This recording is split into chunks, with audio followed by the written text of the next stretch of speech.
Hey YouTubers, so I want to talk to you about brass. It's one of the most costly and most important things in reloading. Now, you look at your reloading manuals, a lot of them will tell you, strange brass, don't trust it. Don't pick it up off the range. Don't, just assume that it's good. Most people pick it up off the range. It's getting so hard that you can't really find it. Everyone picks up the brass and then they want to take it and they think it's worth $1,000. And they take it and go to these things, and you can tell people that don't reload because on these forums, because they run in, they want to sell their brass, and it's like overly freaking expensive. Don't buy their really expensive stuff. I mean, don't waste your money on it. I'd rather buy new, because your new brass is clean, perfectly clean. If I want to store ammo for a long time, I will buy new brass. Okay. These are a couple I got at Cabela's. Not the best price one. I got $24.99 for 50 of these 243s. Another place you get them is, of course, off the range. Be careful of some range finds, especially in 223. It's harder to get out some of the primers, and this will cause you more problems. Some of the older primers, they got like around the primer, there's 3 squares in a triangle punched into them. When you find that brass, take it and throw it in a bag you're going to recycle. This is brass that's damaged, squished. I had to cut apart because it got stuck in the die.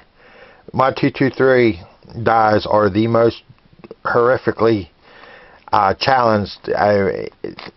I get more stuff stuck in here than all my other calibers ever combined.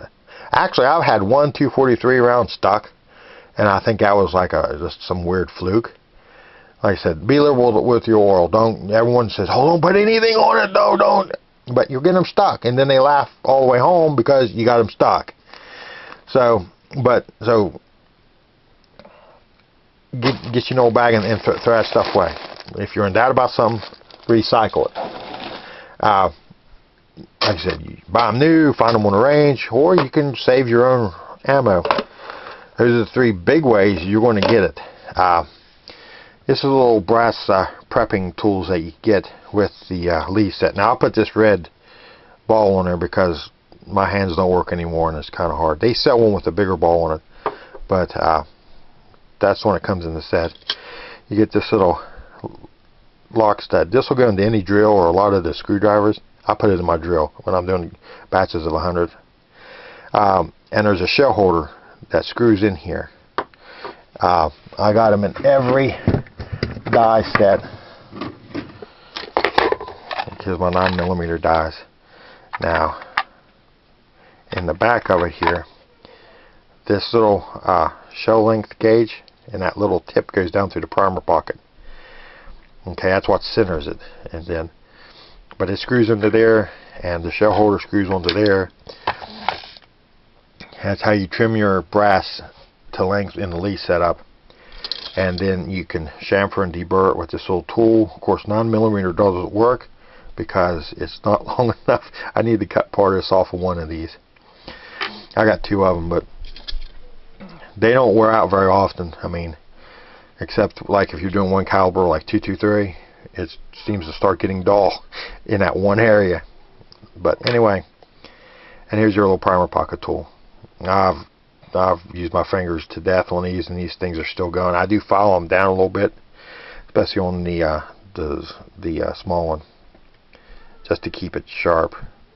And I follow the edge here, so this thing comes out farther because it wants to get into an arc, and I file it flat, and then I file the sides down to make it about the same depth. You can use a screwdriver to clean brass if you get the right size. But anyway, and I got some Q-tips. I like to clean out the primer pockets. Now, if you're reloading 500 or 600 rounds a week and you're going through a progressive, you don't clean your brass because it's going to be fired immediately. And just make sure there's a hole through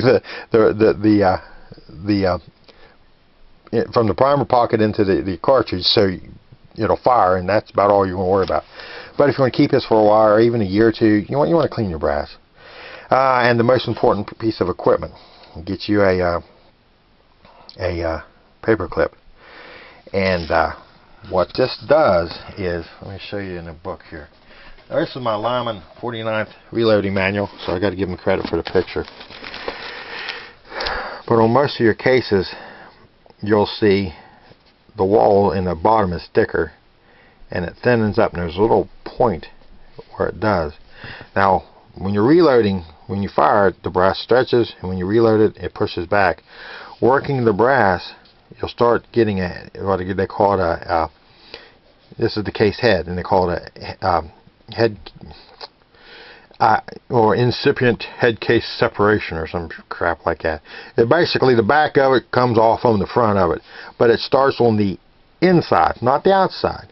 Now, I got some brass, if I can find it, that was cracked. It was once fired 223 brass, and I can't find it. Great. But it was cracked up the side. It was a Federal round too. I've had some other people talk about just having problems with Federal brass doing that. But you can get splits, and they'll run up and down. You can get cracks up here at the case mouth. But the one is on the inside, the case head separation. What you do is, I run this down into my cases, okay, and I can feel up and down. Now, this does 223 and 243 fine, okay, and I got to unfold this to do 06, but you reach down inside, and I spin it around on my lock stud. I have my drill, I chuck up the spinner, and then I put the brass on it, and I'll run this down in it as it's spinning, and it's like, I'll show you more about it later, but basically, if there's any tinks inside this case, I can feel it. If there's anything, any cracking, but most of the cracking starts from the outside, but this head case separation thing, it starts from the inside. You won't see it. So if it's old brass, I check it with that paper clip. Okay, it's important, because especially if you're picking brass up off the range, you don't know what it's. You may talk to the guy that shoots it, and he says, "Yeah, you can have that brass." I mean, he just did you a big favor there, giving you his brass. And you know, the one guy said, "Yeah, I don't reload," and you know, so you know, he just bought the ammo, and it's once fired brass. So that's, you know, a cool way to get it. But you'll learn a lot about brass, and you know, there's different kinds of brass and what different stuff looks like. Here's a complete separation. You know, all kind of stuff they talk about. This case separation, you don't see it from the outside like a lot of, and it gets in there, they're watching your brass, and he says excessively lubed. I don't think you'll get excessively lubed stuff with Lee's, or I have never, you know. But anyway, there's just some, you know, things about brass, and there's different kind of brass. And you know, there's brass that has a rim on the back of it, like a 30-30 case, and there's, you know, the semi-rimmed, which the rim sticks out farther than that, and then there's rimless, which is belted. They got a band around the bottom. Some other rifles that have that, they headspace off of that. Most of them headspace off the shoulder. There's straight walled. There's tapered. Like a 30-30 round is. It's a rimmed, tapered, shouldered case. Okay. Let's see. I got this big bad boy here. Let's see. What is this? 300 Win Mag. It's a belted case. Okay, it's a rimless, belted. I don't think this one's tapered. It's a straight walled. I don't reload 300 Win Mag, and I don't have the specs in front of me. And sometimes the tapering is very, you know, non-existent or almost there. You can't tell, but it's a shouldered case. There's all kind of, you know, 7.62. It's a rimmed case. I guess it's slightly tapered. I don't know. I don't reload 7.62. This is part of my ongoing saga of bullet board, which I haven't got everything up there yet, and it keeps falling off because I got to glue it. But anyway, that's a little hobby on the side. But brass is very important, and I thank Lyman for their book, and so I can use some of their pictures. So that's my giving credit to them. Now, wherever you get your brass, to me, keeping it clean is very important, because if you have gunk on it, it gets in your chamber. Now, some rifles are less particular than others, but you don't want that gunk getting in your chamber because it'll cause you problems. Okay. Now, let me get this. I'll run a dehumidifier in this room. That's what I was.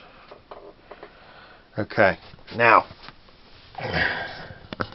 I got one of these nano tumblers because I didn't need a big tumbler. I don't use it. And then I had problems with it. This is by Smart Reloader. It kind of gave me, I won't buy any more of their stuff, because it was overheating. Every time I used it, it overheated. I had to put a fan on it. And finally, I just gave up and got a little computer fan to go in here. So I gotta plug this in and use this little transformer, and my God, I can't get this to turn around or do anything I want it to. I got a little computer fan. I got some duct sealer that I put along the side. I took a hole saw and drilled a hole in there.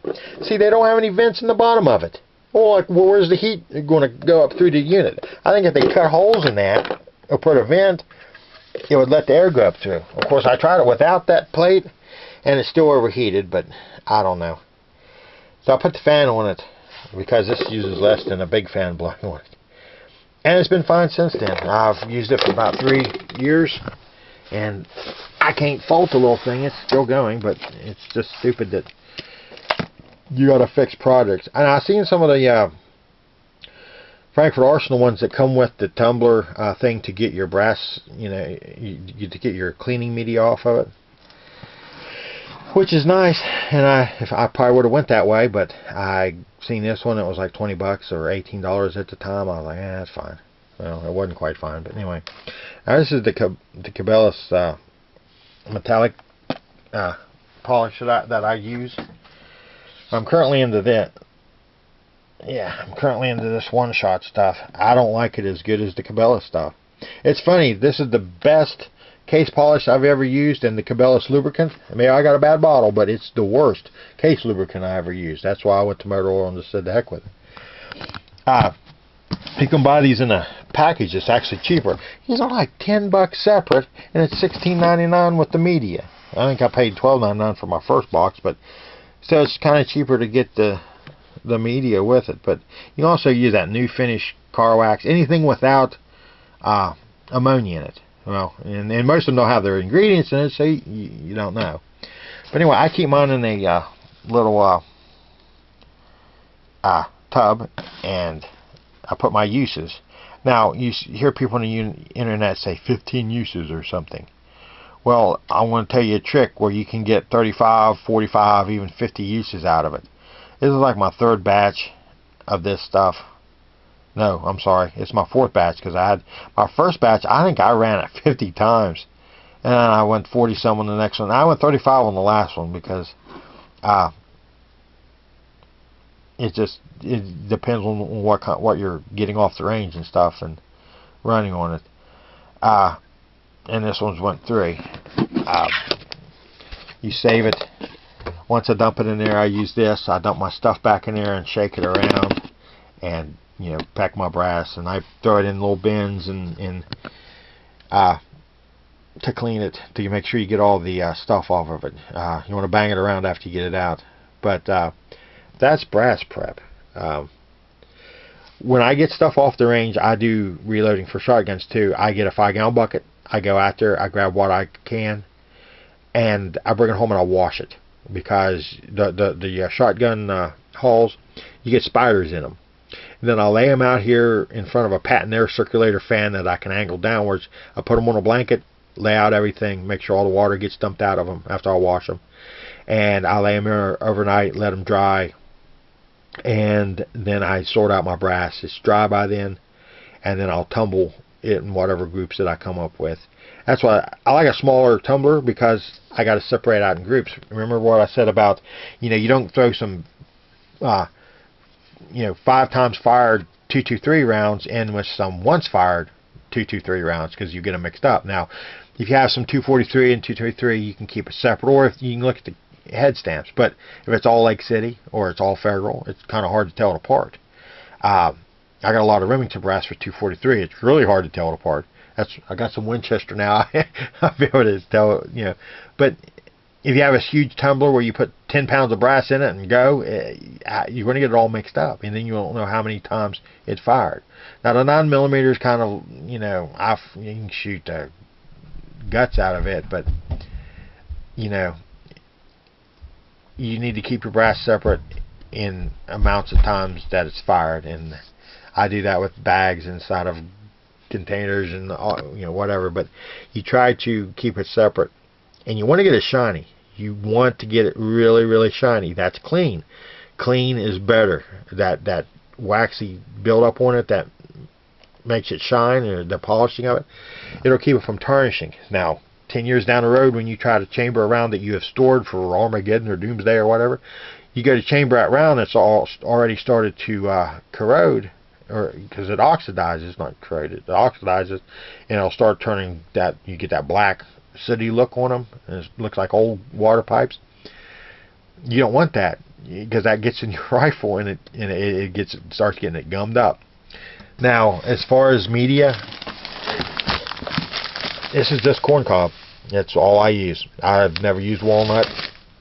They say walnut cleans better. They also, you can use lizard bedding in there. I just buy that, and I run it like umpteen times, because I wash my brass and stuff. You'll wash it, and the water that comes off it will be black. Now, that's the stuff that dirties up your stuff. Now, this has only been around 3 times, but I could have showed you my last batch, which was like 35, 36 times, and it wasn't too much dirtier. And this stuff builds up in it. Now, I apply the polish a little bit every time you start out. So I'm currently using this. It works okay. It's not as good as the old Cabela's cheap stuff. So, just show you, you'll have to find what works for you. I'm not telling you this is the way to do it, but I wash a lot of the soot off before I even fight with it. So, clean your brass, make it shiny, because if you want to store this stuff, you want to protect your gun later, and if it's shiny, it takes longer to start oxidizing.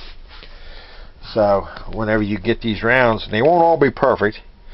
You want them to be as shiny as you possibly can. But so that's brass prep. I leave that tumbler run sometimes all day, or I have put it in at midnight and got up in the morning and taken it out before breakfast. 6-8 hours is easy. That's what they're made to run. I mean, if you're running 3 or 4 hours and saying, that's just not getting clean, I got to try something else. No, just let it run longer. It's fine. It takes time to polish it. It's take care of your brass. You can clean them up by hand. Just make sure you don't use anything with ammonia in it, because it makes your brass more brittle. So that's it. I'm not going to show you the thing vibrating, because it's just, everyone has thousands of videos of them out vibrating. But that's my El Cheapo brass prep. And it works pretty good. I got, boxes of shotgun shells like this one stored. I do separate them by the brands that I got, and I got tons of every one of them little boxes up top is shotgun shells. Right, there's another one. There's one in behind the machete. There's one back in there. Now, they say they leave the paper base wad shells set for about a year to really dry out. There's some over there. I got wads up here too. Buy your wads in bulk. Look for sales. You can save a lot more money that way. There's a box over there. Save all your odds in containers.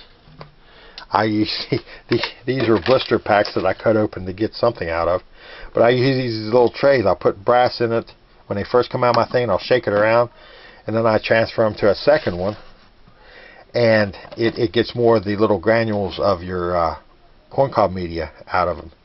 Like I said, save everything, man. You can use bowls. I got stuff, put away in little toolboxes. These are full of I guess the 9mm rounds. No, I'm sorry, 170 grain 30 calibers. 176 grain. I can't remember. Anyway, like I said, so many numbers you can't remember. Start writing stuff down now because you'll need it later. But that's it. Even your new brass needs resized. So this brass, I will size it. I'll probably tumble it by the time I get to load it. But I want to make it as shiny as possible, and I want it to last long because that's new brass, and I will probably store that away for a while. And I will use the brass that I've shot to hunt with until it gets wore out, and then I'll pull more stuff out. But anyway, that's basically brass in a nutshell. I'll show you, the next step would be sizing your brass, which we'll get into that in another video later.